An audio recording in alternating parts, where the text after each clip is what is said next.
rats, lizards, orcs, goblins, high elves, wood elves, inappropriate elves, Americans, French, Japanese, Arabs, dwarves, evil dwarves, vampires, pirates, mummies, angry demons, disgusting demons, freaky demons, roam with guns, completely balanced giant monsters, new unique layouts for each siege, busted magic schools for each race, a new addicting dungeon system. This is Warsword Conquest, a Warhammer Total Conversion mod for Warband, and we will be playing as an evil rat, showing the world the power of miniguns and plagues. Our father was a storm vermin, our early life was a slave, our early adulthood was a hinge rat, and our reason for adventuring was being forced out of our home. This will give our character maximum fighting capabilities without wasting a single point in party skills. Then I'm gonna put all my attribute points into intelligence and my skill points into riding and magic skills. We'll be creating a spellsword character, and our name is Rasputin, a rat who lost all his hair due to his inconceivable amount of testosterone. We'll be starting inside our hometown, Skaven Blight, equipped with utter shit and no knowledge of any arcane arts. Maximum difficulty, including campaign AI, meaning the AI will cheat the fuck out of the game and field many of those tier 10 monstrosities. Also, Warsword Conquest Expanded Enabled, which is a submod that adds those tier 10 monstrosities along with its add-ons, which increase event frequency, skill points per level, dungeon chest glove, and add some monster companions. Before attempting to do anything naughty, we need to get some skill points and money fast. The arena comes to mind as the safest option, though I'm kinda rusty at the game. As long as we take down 5 or more opponents before we go down, we earn money.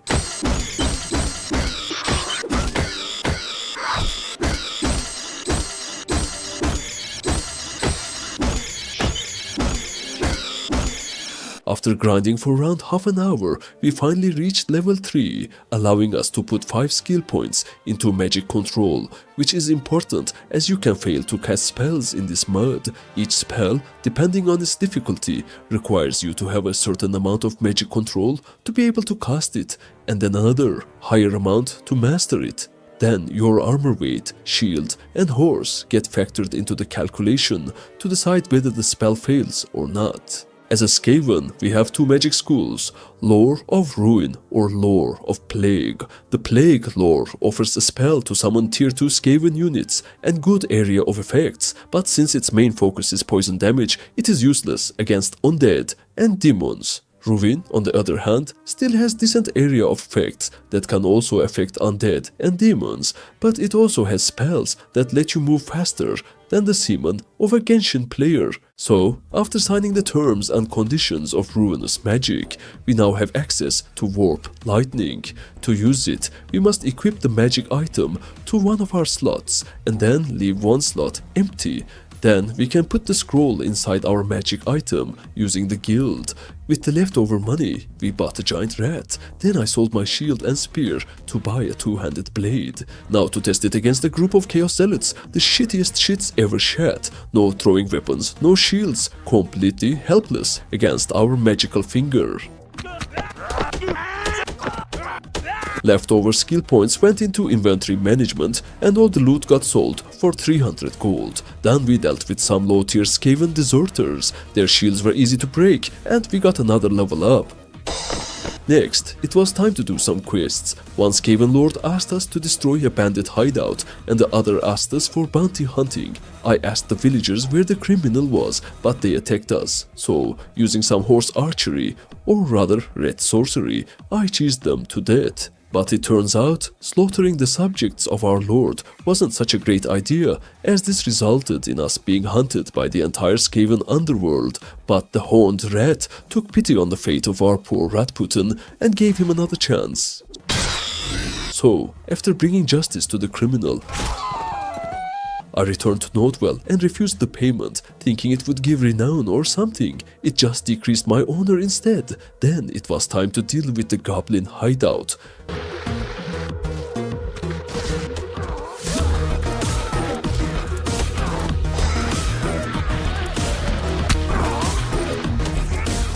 The loot was humongous, but before we could reach the town to sell it, we got caught by marauding mercs. These guys are high tier and generally come with crossbows. Thankfully, one of them was just a pikeman. The remaining two, however, were cavalry. Still, by waiting for them to lift their shields, we managed to clear them out. Right after, 10 escaped slaves attacked us, kinda the equivalent of looters from the base game.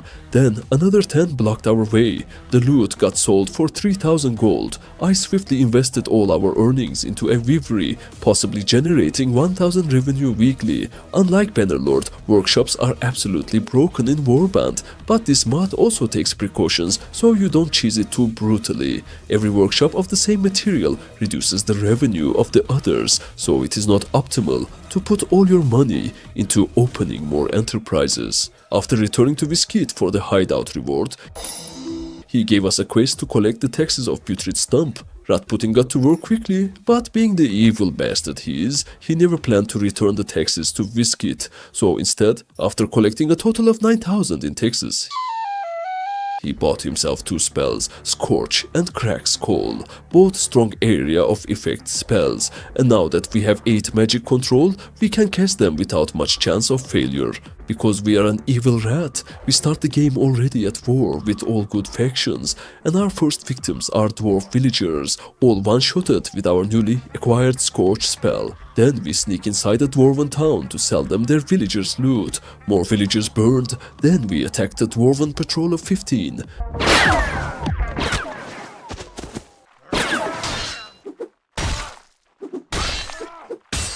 Yeah, it's best to stick with the villagers for now. I started raiding one of their villages, but we got interrupted very often, mostly by bandits for some reason. Then a dwarf in a dark cloak came to Ratputin, demanding 500 gold. Ratputin decided to kill the mugger instead, but before he died, he shouted a curse, reducing Ratputin's strength by 2 permanently. So, yeah, that's cool. Anyways, we finally managed to plunder the village. The loot got sold for a whopping 10,000 gold. More and more bandit parties fell beneath Ratputin. Then I bought Curse of the Horned One, the strongest spell of our magic lore. It basically kills every enemy that doesn't have high Iron Flesh skill in a large radius, then resurrects them as rats. Some as giant rats, some as rats with miniguns, some as mediocre rats. We tested its maximum power against a group of 50 Skaven Corsairs. Ratputin got knocked out easily, but all it took was a nice Curse of the Horned One before going down. Our rats managed to win the battle, and we earned 40 renown. With another level up, we finally reached 12 in all magic skills, meaning as long as we don't equip a shield and have armor weight below 23, we shouldn't fail any spells, as long as the winds of magic aren't at 1, which is another interesting mechanic. Every 10 seconds, a dice rolls to determine the winds of magic. Higher numbers mean higher mana regeneration, and the lowest number, 1, adds a chance to fail every spell without returning either the mana or the cooldown.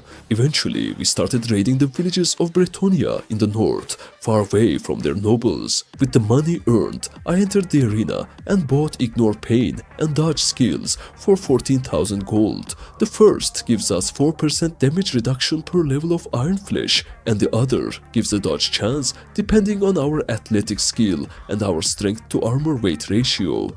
Next, we started attacking Empire patrols. Their militia infantry were easy prey for our curse, and resurrected rats could deal with their cavalry easily. Then came a goblin party of 60. Upcoming levels were spread equally between strength and agility. After another Empire patrol, we bought the Mighty Blow skill, which gives around another 10% damage depending on our power strike skill.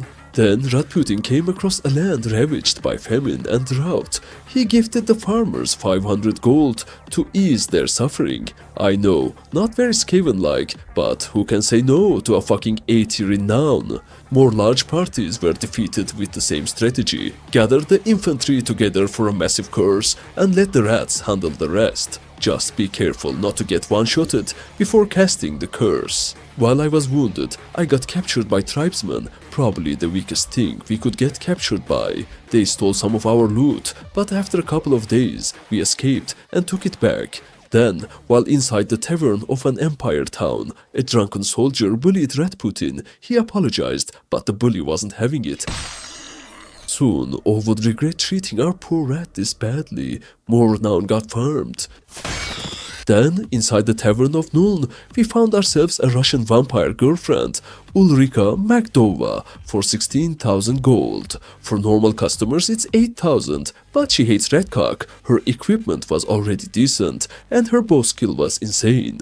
Then I started visiting town after town to find the necessary companions for our warband. Just like in vanilla, the unique companions of this mod also have likes and dislikes for each other, so it is important to find compatible ones. On the road, I continued hunting more and more hostile parties. While helping orcs defeat a dwarf lord, Rasputin got one-tapped by their engineer.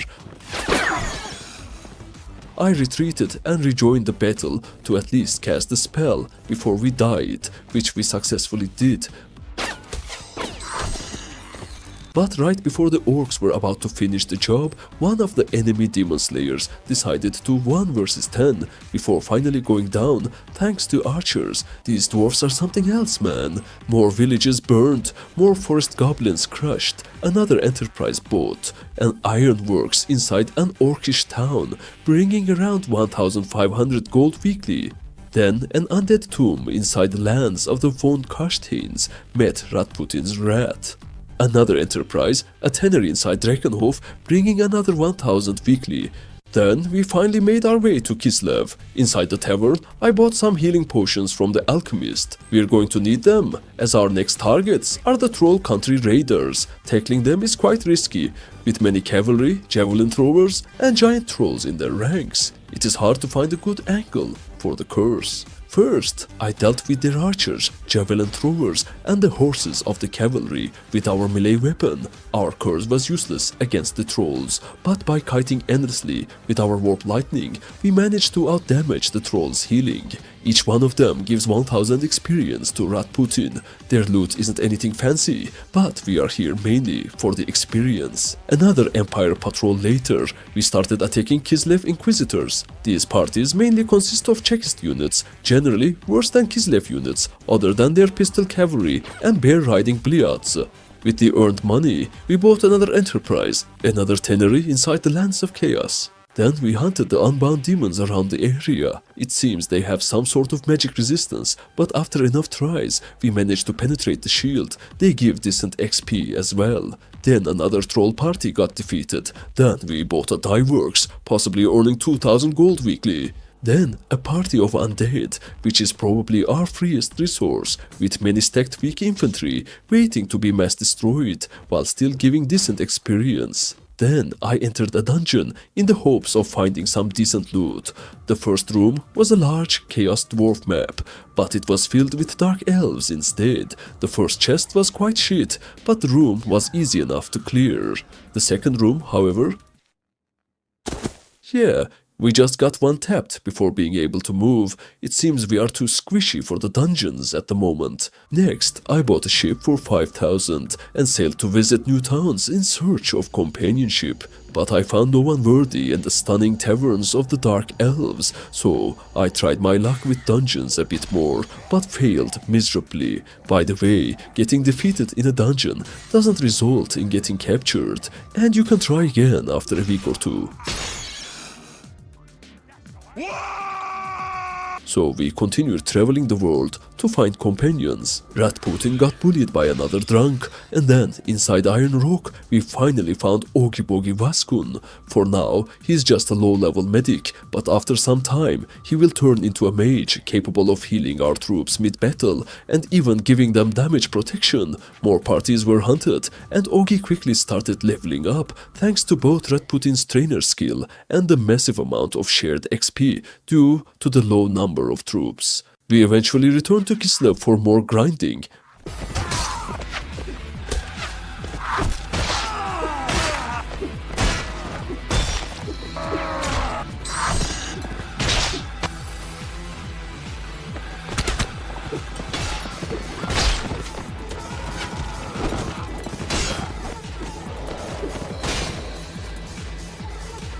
Ratputin managed to reach level 26. Considering we started the game like 6 hours ago, this is quite impressive. I gifted Ogi a pistol, then took Ulrika's horse. It's much better than our fat rat. After hunting more parties, Ogi gifted Ratputin a gift, a book about medicine he personally wrote. I started reading it immediately. Though I did not know it at the time, the book does absolutely nothing. No skill bonus or anything. Ogi is basically scamming us. After defeating yet another goblin party, we rescued a ton of prisoners, most of them high-tier demons that could skyrocket our party's strength. It pained me to let them go, but we needed to stay alone for a while longer so that we could farm enough renown to carry us for the rest of the game, compensating for our lack of charisma skill. More parties fell. I started putting some points into charisma to groom Ratputin a bit for the emperor he will become. We even managed to rescue 4 crypt horrors.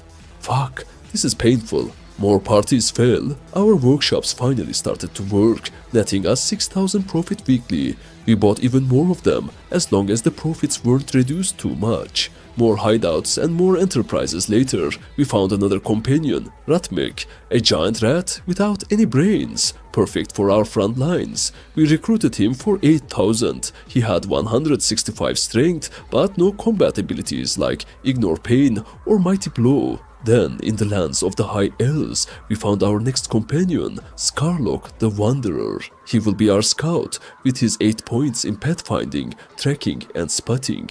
He also becomes quite a formidable archer after a few special events. And with that, all of the important party skills are covered. The next companions will be recruited mainly based on their combat strength. Then I traveled to the lands of the Lizardmen in the south. Basically Aztecs, if they were bitten by alien crocodiles. I dealt with their Amazon raiders to get some more renown. Half-naked schizophrenic women who are awfully white to live in this part of the map. Among them were big monkeys instead of men, which makes you question how the hell they even populate. To stop getting one-shotted inside the dungeons, I bought a one-handed pickaxe and a shield. Afterwards, I increased my magic resistance for 10,000 gold inside the Warlock's Guild, and after clearing some more parties, I entered a dungeon once more. Another failure. At least we found a corpse holding a diamond on the way, however it was a fake one. Then, inside Skaven Blight, I found Tyrax, an absolute unit of a cow. He joined us for 8,000. His skills are similar to Redmix, but he also has 60% Ignore Pain, unlike him. More parties fell. Our weekly profit had increased to 10,000. Then I bought the Skitterleap and Death Frenzy spells. The first increases our movement speed. The second increases attack speed and damage, since area of effect spells are hard to utilize inside the close quarters of dungeons. Using our mana on these two to turn Ratputin and our monster companions into crack-addicted Sonics should make dungeons easier. And with that, we finally managed to clear our first dungeon, earning nice equipment and 24 renown. However, this was only a tier 1 dungeon, the easiest one. Before entering a dungeon, we can change its difficulty tier. The higher the difficulty, the higher the quantity of loot inside the chests, though the quality is still random. And so, we tried our luck with a tier 2 dungeon, another success. And we looted a Sword of Vengeance worth 12,000. This dungeon business is actually quite profitable. While waiting for our wounds to heal, Ratputin finished reading Ogi's book. As I said earlier, we gained nothing. Then we attacked another tier 2 dungeon, mainly because I forgot to increase the difficulty. Then another monster companion joined our ranks, Kuljar Tuskhunter, an ogre. He asked for 16,000 instead of 8 because he was a fucking racist. We gifted him the Sword of Vengeance and took his giant boar.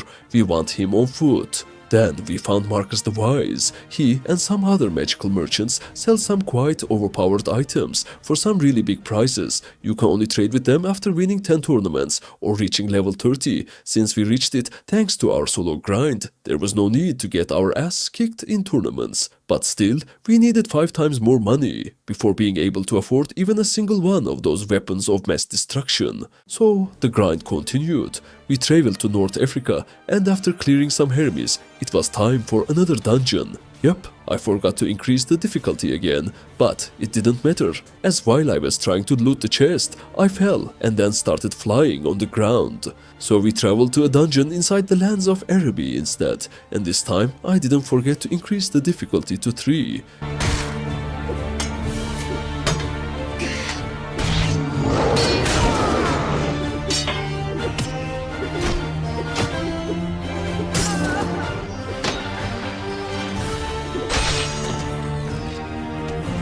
Another success and another pile of decent loot, which got sold for over 10,000 gold. Then we traveled to the lands of the High Elves to test our new flaming sword inside another tier 3 dungeon. But while the dungeon was almost finished, a humongous volcanic bull came to finish Rasputin. After witnessing that horror, I understood something very important. Before doing any more dungeons, we needed something much better than that flaming sword, something longer, something thicker, something harder, and preferably faster. Fortunately, we could get exactly that, and something that helps us avoid getting one-shotted without lifting a finger. All we had to do was press wait and let our workshops generate 10,000 gold per week while I go smoke or something. While we waited, Skarlock fixed Rasputin's relationship with the Wood Elves, pushing it from negative to positive. Thanks to Rasputin's trainer skill, our companions also kept leveling up during this downtime. After waiting for around 30 minutes, Ogi learned the wonders of Jade magic, thanks to the Fellowship of Elders. Apparently, as a reward for being a kind orc who heals the sick, he even got a lifetime award. We dumped all of his leftover skill points straight into magic and mana. Then I sent Skarlock to spread propaganda about how great Rasputin is to gain some right to rule. He returned after about a week, and combined with our willpower, which also gives right to rule, and a magic buff that reduces fail chance, we reached 11 right to rule. I sent Ogi to do the same. Unfortunately, that's where it stopped. Only companions with actual personalities can gain right to rule, and our monsters and our Russian girlfriend don't exactly qualify. After more waiting, Skarlock learned Arrows of Death, which deal 15 penetrating damage. For context, even Bodkin arrows only have 3. That's pretty insane. After around an hour and a half of waiting, we finally had enough money for our first real objective. Travelers said Cyrus was inside the Lizard Kingdom, so we headed there immediately. He sells a magical ward that protects us in battle. We bought Tier 1 for 20,000, Tier 2 for 50,000, Tier 3 for 80,000. That's the maximum ward save he offers. He also sells some incredibly drippy armor, but that was way outside our budget. As for what a ward save actually is, it's basically a dice roll every time you get hit, deciding whether you take damage or not. With a 4+ ward save on a 6-sided dice, we have roughly a 50% chance to ignore all damage entirely, and unlike dodge, armor weight and athletics don't matter at all. So yeah, pretty busted. Still, we needed even more money for the weapon of our dreams, so I started raiding lizard villages. Agi was not happy about this. We ignored it. Just like with the dwarves, we sold their own loot back to them by sneaking into their towns. Village after village burned, and eventually we crossed the sea to torch the other side of the Lizard Empire. Each village brought in around 5 to 10,000 gold. Ogi was extremely unhappy at this point, so I sent him away to find connections. I don't know what the hell this actually does, but the important part is that Ogi was no longer in our warband while we continued plundering and raising innocent lizards. After burning every last one of their villages, it was time for the Japanese. Then we returned to our homeland and bought a Master Warlock staff from the guild. It gives more mana regeneration, lower spell fail chance, larger area of effect radius, and even strengthens our curse, so it can affect higher tier enemies. The downside, to use it, we have to unequip our shield, so the staff went straight into the inventory, where it would sit patiently until we started getting into much bigger fights. After clearing a goblin hideout, our heroes returned to waiting, while I went on yet another smoke break. That's when the orcs showed up to drink from Ogi's skull. They hate our green kitten for one simple reason: he is too kind. Orcs like killing things, Ogi likes healing things, and because of that, they consider him a disgrace to their entire race. I tried my best to fight them off, but their troops were high tier, and our curse kept failing over and over again, which didn't really help. We lost the battle, and 11,000 gold. Thankfully, Ogi's skull was still very much attached to his body. Anyway, less talking, more waiting. After another 30 minutes, we found Darius inside the tavern. He's another magical weapon merchant, but kind of the working class version of Marcus. We didn't want good, we wanted the best, so we set out to find Marcus instead. What I wanted from him was the Rod of Corruption. It can be wielded one-handed or two-handed. Our sword has 40 cutting damage, this thing has 80 piercing damage. It's almost twice as long, and somehow still faster. Perfection. Unfortunately, we were 6,000 gold short, so I cleared a nearby hideout and a few parties. One goblin party was holding 20 high-tier Skaven prisoners, which we immediately recruited, because we are very close to the end of our solo grinding era. One of those prisoners was a fucking wooden wheel, and somehow it's ridiculously strong, with insane charge damage and an explosive gun. Anyway, I returned to King's Glade, but while we were busy hunting bandits for half a day, Marcus decided to migrate to the other side of the map, straight into the lands of chaos. So we rushed there before he moved again. Somehow the bastard had also raised the price by 3,000, which meant we had to sell our flaming sword. But finally, on day 200, we got ourselves a road worthy of being shoved directly into the arses of our enemies. I tested it first against a horde of Chaos Zealots. While on foot, it crushed their guts with no mercy, then against an undead tomb. Then it was time to return to the dungeons. A tier 3 dungeon went down without much trouble, and Ogi picked up a brand new helmet. Meanwhile, Scarlock was busy recruiting wood elves for our party. Thanks to him, the racism against rats was slowly weakening. Then another dungeon, this time in the lands of the Dark Elves. As long as we're not fighting our own nation, dungeons are easy, but when we do, holy shit, Skaven guns are completely broken. For troops, at least. Speaking of which, I actually did a Skaven gun run too. I played for about 20 hours, but after seeing how insane magic is, I deleted all the recordings and started this instead, because magic is not only way stronger, it's also way more fun. Anyway, while waiting for my wounds to heal before attempting another dungeon, a witch came to our camp holding a vial of pink liquid. She offered to sell it for 300 gold. We bought it. It permanently increased our iron flesh by 1. I think it also has a chance to permanently weaken you instead, but I'm not entirely sure. Anyway, time for another dungeon. Rasputin faced off against plenty of big monsters, but none of them could resist our rod, fully empowered with our ruinous magic. There were no upgrades for Rasputin this time, but at least the loot sold for around 10,000 gold. While waiting for our wounds to heal again, another witch showed up at our camp. This time, her vial permanently increased our strength by 2. Then another witch arrived, but instead of selling suspicious liquids, she asked to join our party. Her name was Dana, and her skill set was absolute dogshit. So we stripped her to the bone and sent her on her way. Time to test ourselves against the tier 4 dungeon.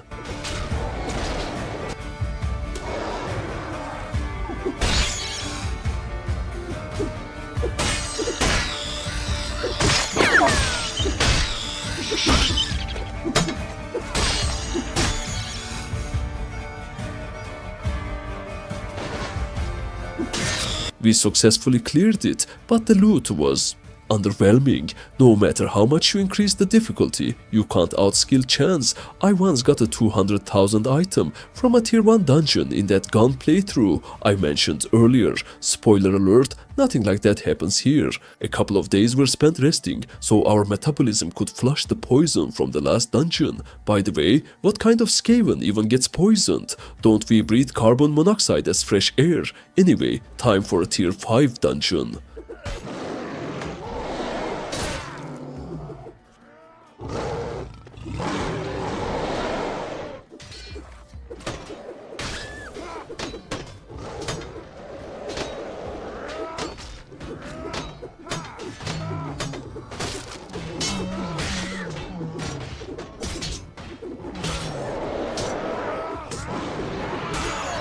I hate close quarters, so we waited, healed up, and tried again. Fucking guns, bro. Then the orcs came for Ogi once again, but this time we had soldiers and a rod. We lost some important troops and didn't even get loot or renown for the victory. But if this is the price we have to pay to keep our green kitten safe, so be it. You might not understand why I like that guy so much right now, but you will understand once we hit late game. After clearing some parties, another witch appeared, offering yet another vial. This one increased our iron flesh by 1 again. Then I spent 30,000 gold on a Deathmaster cloak. It's thicker and lighter than our previous armor, meaning our dodge chance increased even more. And now, it was time for Rasputin to become a noble. I asked around about where our mighty Sir Lord Kaitislik was and found out he was chilling in the deserts of Araby. So on the way, I destroyed a few parties and recruited a ton of Skaven slaves. Thanks to Rasputin's 10 points in trainer, they very quickly promoted into higher tier units. After recruiting around 130 rats, we traveled to Bel Aliad Fortress, knelt before the Sir Lord, and officially became a vassal of the Skaven underworld. Then we chose our banner, which, by the way, there are a ton of options for.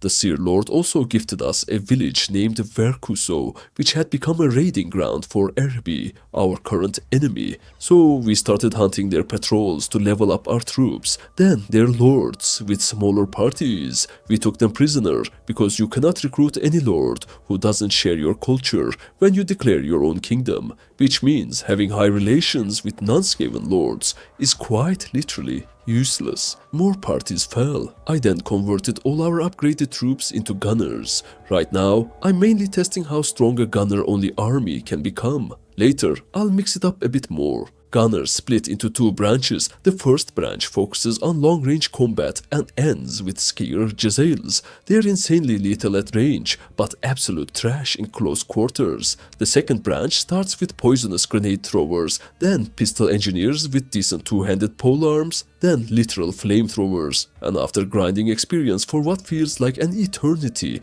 those can finally be upgraded into rattling gunners. They use a literal minigun and are probably the strongest troop in the entire Skaven army. So yeah, I'm promoting everyone into the second branch. While trying to enter Martik, Rasputin got caught, but managed to clear the guards in time and sell our loot. I really wish Bannerlord worked like this, instead of just getting captured with zero chance to fight back. Our Marshal Ekit Glow then started a military campaign and demanded we join his army. On the way, we attacked an enemy lord with 150 troops. His army had several viziers, Araby mages who cast some absolutely insane buffs. There were also elephant squads. Rasputin first dealt with their stationary horse archers, then cast a curse on their main line, only to get unhorsed immediately. After throwing out his buffing spells, he continued the slaughter on foot. Eventually, he went down.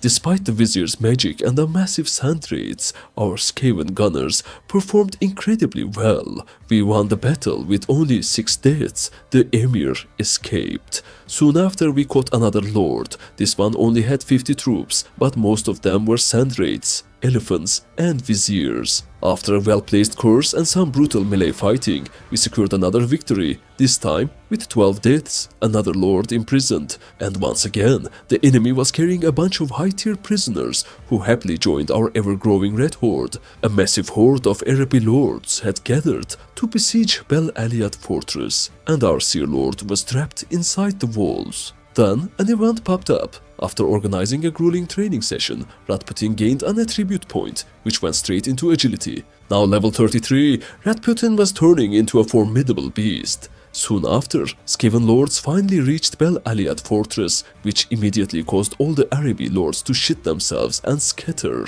We rushed to our marshal so he'd notice us following orders and like us more.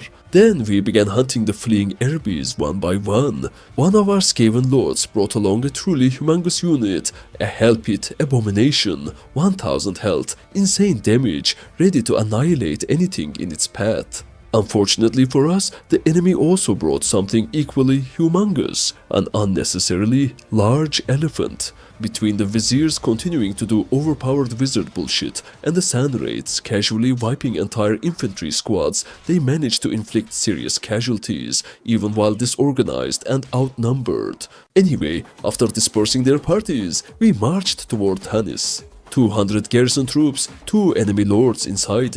We laid siege, fully trusting Rasputin's overpowered spells to carry the battle. The enemy sallied out, we opened with a nice curse. Then Rasputin got one-shotted, so we retreated and waited for the lords to leave the castle. While waiting, Throg the Troll King joined our party. Level 55, 100 strength, 15 iron flesh, abilities, regenerate, unbreakable, and wounds 4. Regenerate heals him over time, unbreakable means he never retreats, wounds 4 makes his health bar even bigger. Would have been cool if he also had ignore pain, but still an absolute unit. Days passed, no one left the castle. Then our Skaven lords marched to besiege Martek. Instead of helping them, I rushed to Kofur, another nearby castle, but with no lords inside. We laid siege. Ladders would take 6 hours to build. During that time, a merchant showed up and sold us some health potions. Very convenient. Once the ladders were ready, the defenders sallied out, severely underestimating Rasputin.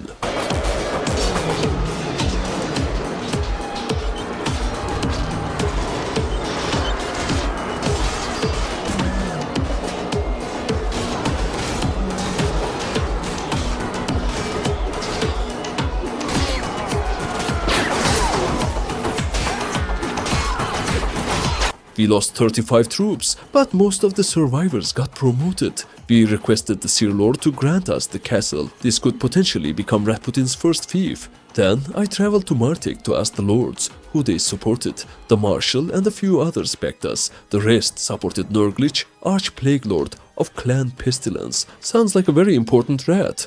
Eventually, the Araby lords finally started leaving Tennis as well. Only one lord remained, 40 troops, plus a 170-man garrison. We swapped our shield for the staff to minimize spell fail chance. The defenders sallied out again. Rasputin unleashed a succulent curse. With speed buffs active, our troops began deleting enemy infantry. Then the Araby gunmen started deleting us. Rasputin chugged a health potion and kept fighting until he went from 100 to 0 in a single bullet. The kill feed was looking horrific. We had no choice but to retreat. On the bright side, we only lost 38 dead and 93 wounded, while the enemy lost 119 dead and only 7 wounded, so theoretically they'd run out of men before we did if we kept attacking after healing. So we started waiting. Immediately, a 40-man patrol showed up to finish off our 5 battle-ready troops. More waiting. Then another patrol, 17 versus R7, then another, 64 versus 10. Finally, we started building the ladders again. Then, of course, another patrol showed up, 69 men this time. But now, a Skaven lord joined us. As soon as the battle ended, the fucker left, abandoning us against an enemy lord with 200 men, 13 versus 215. Everything now depended on Rasputin.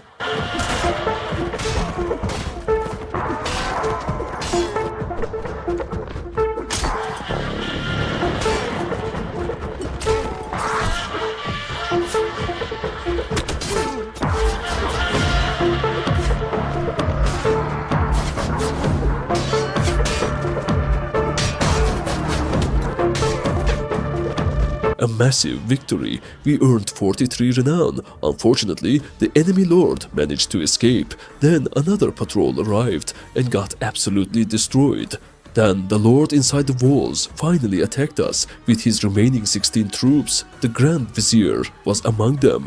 They were promptly erased. And then some bullshittery happened. Tanis had only 70 men left when I laid siege to it, but somehow 50 more soldiers magically teleported into the garrison out of thin air. After more interruptions, we were forced to lift the siege. With most of our army still wounded, attacking 120 defenders just wasn't feasible.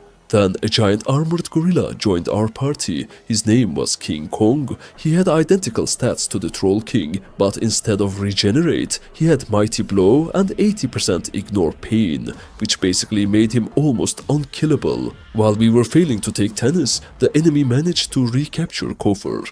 More lords were defeated, and in the middle of all this suffering, our Seer Lord decided it was the perfect time to host a fucking feast on the other side of the sea. Eventually, our troops healed up. We laid siege to Tennis again. This time, the enemy didn't sally out, which honestly made our job easier. We captured the castle with 32 casualties, all of which were quickly replaced with rescued prisoners. While marching to refill our army even further, an Araby lord caught us, 209 against our 36. We won with 0 casualties, the lord was captured. The next few days were spent resting inside Tennis, letting our troops heal. More lords were defeated and captured. Every ransom offer was declined. Then I encountered a party of Skaven deserters. By paying them 5,000 gold, I recruited all of them, losing 35 renown in the process. Still kinda worth it. We now had 50 black rats, high tier infantry. We killed the guards of Martik again and sold our loot. Then a notification popped up. The undead pirate kingdom had been eliminated by the lizards and the Japanese. We donated 300 gold to a shrine of the horned rat, but he ignored us completely. Then I asked the Skaven lords to follow me so we could finish Araby once and for all. They all looked down on Rat Putin. Fine, we'd do it ourselves. We laid siege to Lashik, 350 defenders against our 180. I ordered all troops to hold position while I dealt as much damage as possible with spells. Then we charged with speed buffs active. Rat Putin got knocked out shortly after. We retreated and started rebuilding the ladders, and right on cue, the orcs returned to drink from Ogi's skull.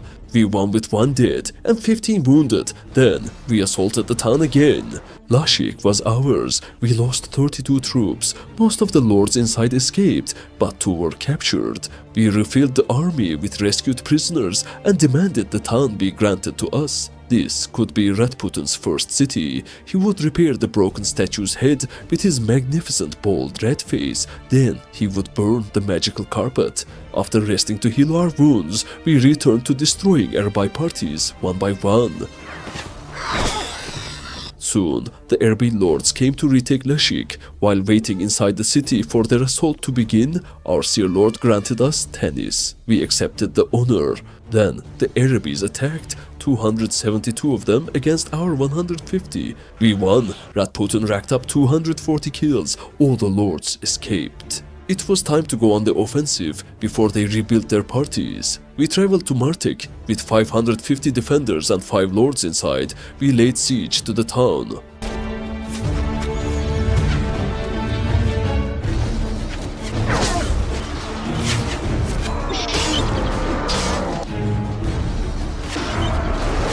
We won with Rat Putin racking up a whopping 700 kills. I guess we even killed some of our own troops. 2 lords were captured. We demanded ownership of Martik as well. Rat Putin reached level 36. With 2 more points, our agility hit 30 and athletics reached 10, increasing our dodge chance against melee attacks to 55%. Rifles, however, were still our greatest weakness, 0% dodge chance and a 100% chance to one-shot us. We returned to our palace in Tennis and withdrew all the money from the treasury via our chamberlain. From now on, our weekly profit would go straight into the palace instead of Rat Putin's pockets. This way, we wouldn't lose everything if we got captured. We recruited some troops and saved the village from a bandit attack. Then it was time for Araby's last fief, El Shamab Fortress. 500 defenders and 7 lords inside. 320 of them left the walls to attack us. We won with 46 dead, leaving only 174 defenders inside the fortress. We continued building the ladders. Many Skaven lords rushed to join us, fucking vultures, only showing up when the enemy is almost finished. With a bullet in our head, we were forced to retreat and rebuild the ladders. Seeing this, the Skaven lords left us. Words aren't enough to describe how much I hate them. Anyway, time to take this shit down. Yeah, retreat again. Our companions were starting to get really angry with Rat Putin's incompetence. With the Vizir's slow debuffs and the Janissaries' endless gunfire, Rat Putin fell again. We retreated again. For the 4th time, we launched the assault. Only 12 of our troops remained, and Rat Putin had a sliver of health left. The enemy quickly wiped out the storm vermin, and we retreated yet again. We had no choice but to wait for our troops to heal. While waiting, our Skaven lords decided to declare war on the Japanese for some reason. Then the fucking Seer Lord granted Lashik to Nurglich, even though we had single-handedly captured it. We launched the assault again. After what felt like an eternity, Erbai lost its last fief. A massive stack of rescued prisoners stood ready to join us. We requested ownership of the fortress as well. Erbai lords began leaving the realm one by one. The following days were spent recruiting and training new troops. Then a notification popped up. Another feast, hosted by our Seer Lord in Argwailon. We rushed there to persuade the lords to support us in the upcoming fief vote. But before we even arrived, Seer Lord Kritislik granted Martek to another lord, another town stolen from our grasp. An unforgivable treachery. Ratputin isn't some sucker to be taken advantage of. He would make sure everyone learned that. Soon after, the orcs declared war on the Skaven underworld. Perfect timing for our vengeance. We gained another attribute point and recruited another monster companion. Then we traveled to the feast and entered the tournament to show everyone who the superior rat really was. I enabled hardcore mode, allowing everyone to use their own weapons instead of tournament gear.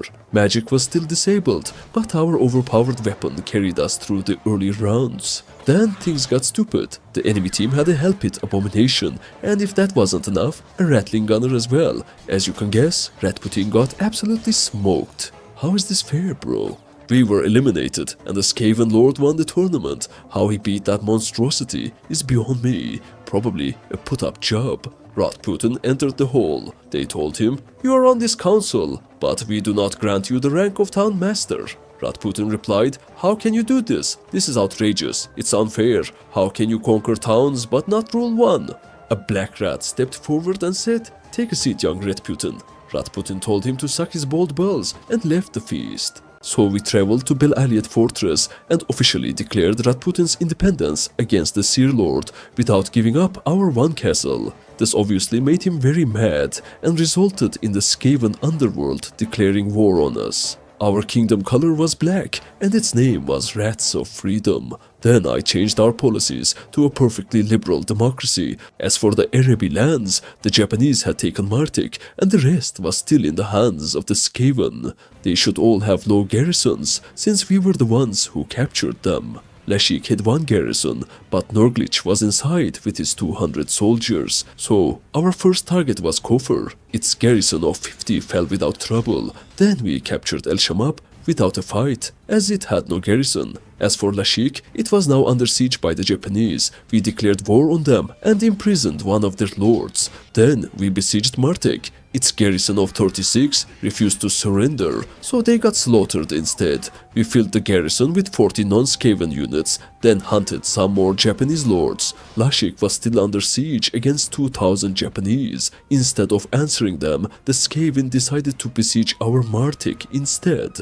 We got inside the town to defend it. They had 2,000 rats in their army, many strong ranged units were there, and a hell pit abomination was among them. I tried the siege like 6 times, but no matter what I did, it always resulted in defeat. So we had to give Martek to the Skaven. Ratputin was townless once again. After the siege, some Skaven lords traveled to capture Tanis as well. We got inside the castle, but before they started the assault, the remaining Skaven lords arrived too, so we were forced to leave once again. But then I baited some lords to leave the herd. They still had double our numbers and a hell pit abomination, but with the power of our warpfire throwers and Ratputin's massive rod, we managed to clear the first wave. Even the hell pit fell after countless projectiles. In the next wave, 2 vermin lords spawned. They had similar defense to the hell pit, but they carried a deadlier weapon with more reach, but Ratputin's rod smashed them nonetheless. Then another vermin lord met the same fate. 50 of our soldiers were dead, but the liberated prisoners took their place. Afterwards, the Skaven managed to capture Tanis. We only had 2 castles left. Lashik, now under the control of the Japanese, had a 250-man garrison. They sallied out. Ratputin got one-shotted. We tried again and won with 11 casualties. Then another wave of enemies sallied out. They got smacked as well. After dealing with the remnants inside the walls, Lashik was ours. We started building a war academy inside it. We paid 18,000 and it was going to take 60 days. This would give us access to those giant Skaven monsters. After the academy is built, every week a rat ogre will join the garrison, which, after enough experience, can be promoted into a hellpit abomination or a vermin lord. We hunted some Skaven lords around the desert, rebuilt our army, and waited for the recruits to train, and for our treasury to fill up with our 11,000 weekly profit. More and more Skaven lords got defeated. None of them wanted to join our kingdom. We released them, hoping they might change their minds. Then I attempted a tier 5 dungeon nearby so I could get some quick money to pay for food, but failed miserably. Our weekly profit was going down tremendously thanks to everyone killing our villagers and caravans. We had to capture the entire desert to secure the prosperity of Rats of Freedom. It was time to retake Martek. Their garrison sallied out 2 times. After defeating both waves, the walls weren't much of a challenge to take. Next, we retook Tanis. The last Arabi fief that wasn't under our control was Bel Aliad. Inside were the Seer Lord and another Skaven Lord, Verminkin. We had a relationship of 30 with him, and after gifting him Tanis, he joined our kingdom. We finally got our first vessel. After recruiting him, Bel Aliad automatically transferred to our kingdom, leaving the Seer Lord exposed in the desert. We defeated and captured him. Then I started recruiting basic companions, which only cost 300 gold and have no personality. They start around level 3, which means we can easily train them with Rasputin's trainer skill and turn them into decent party leaders. Also, Warband doesn't have a fixed companion limit like Bannerlord does. As long as no one hates each other, no one leaves. Meaning we can cheese the fuck out of the game by recruiting as many generic heroes as possible and promoting all of them to vassals after enough training. So that's exactly what we did. Days were spent traveling from tavern to tavern, finding more companions and training them along the way. We also sent our new unique heroes to collect more right to rule. Then we tried the tier 5 dungeon again. Rasputin got one-shotted as usual. Next, we dealt with Japanese invasions and their senpai mages. After like 2 hours of fucking around, our generic companions had enough experience to become supreme party leaders. We promoted them to vassalship by gifting them villages and castles. Then we traveled to Japan to find their shogun.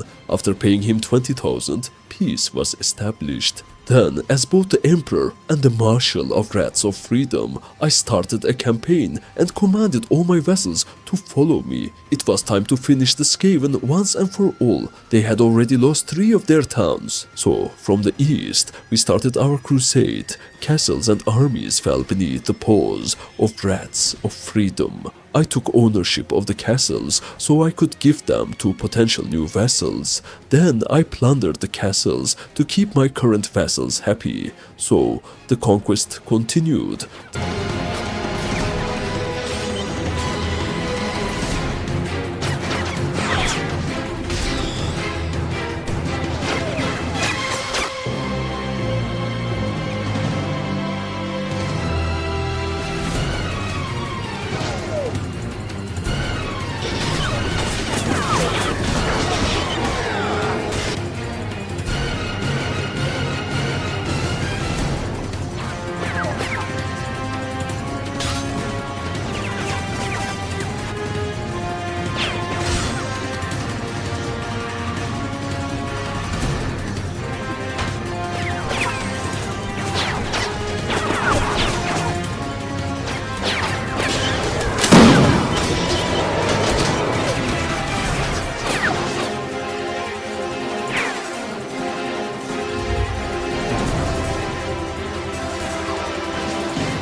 The Skaven now had only one fief left, Plague Wind. There were 250 defenders and 9 lords inside. Among them was the Seer Lord. However, the castle's layout was absurd. We were basically climbing a mountain before even reaching the walls. On top of that, the Seer Lord's magic was slowing the climb even more, making us easy prey for their gunners.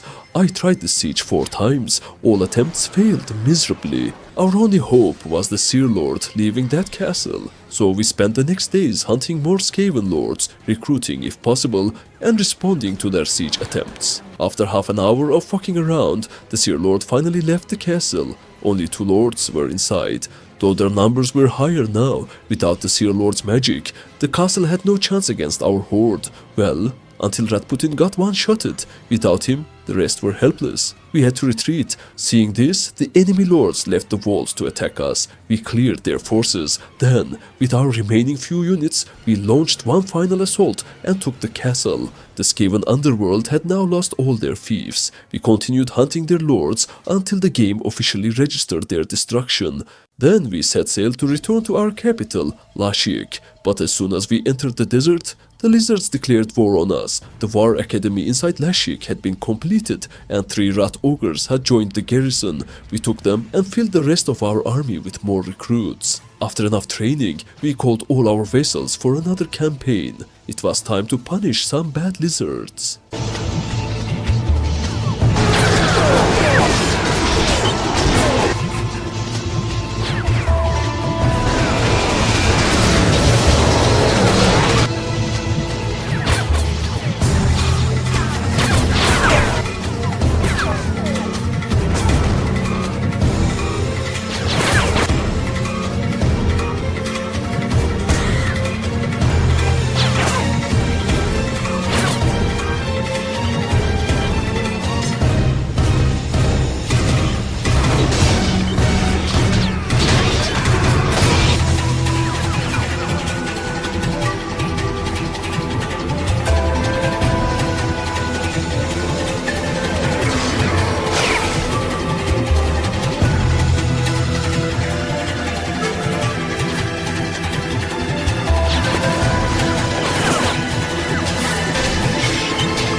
With only one of their fiefs remaining, the lizards gathered all their power and besieged Tlangsla.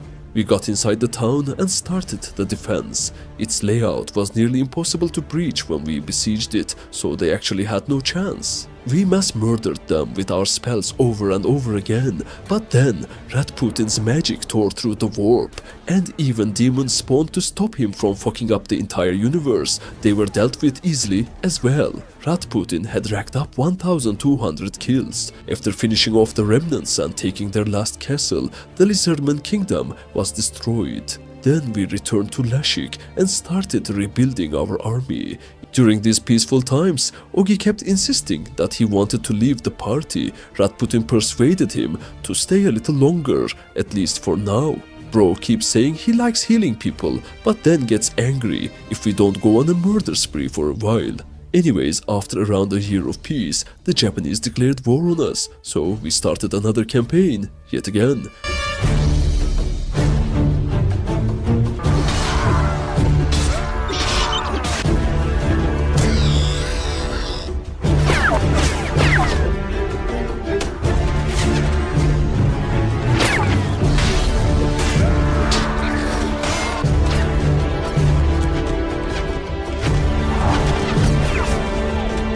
After taking all the southern Japanese fiefs, Ogi was finally determined enough to leave our party. His departure ruined Rasputin's heart, but at least we had another medic in spare. Anyways, the conquest continued.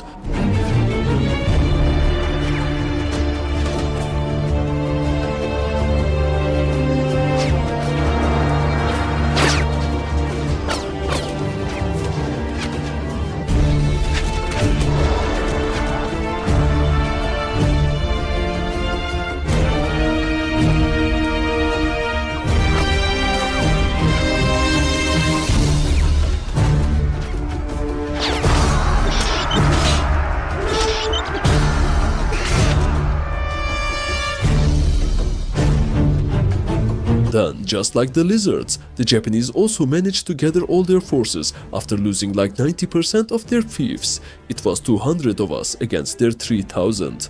Thanks to Japanese towns having multiple gates, we had enough time for Rasputin to unleash many big spells, wave after wave. Rasputin fought with all his might, but the enemy was too many. They breached the last gate. All of our forces were dead. While escaping from the enemy, I leaped onto a roof. Then I realized the enemy could only watch helplessly while I decimated them as long as I didn't fall. It seemed their ranged units couldn't target me from there either for some reason, so I spent the next 30 minutes picking enemies off one by one from up there. It was both the most artistic and the most enjoyable minutes of my life. The defense was successful. Rasputin racked up 1700 kills, but the enemy still had 1000 more soldiers. Before they could rebuild their ladders, our own vessels arrived. It was 1000 of us against their 1000. Yeah, we easily won that. Then we dealt with 700 more soldiers waiting outside the walls. Now, fiefless, the Nippon colonies were eliminated. We traveled to the Skaven lands to answer the goblins who had declared war on us and were trying to steal our defenseless fiefs.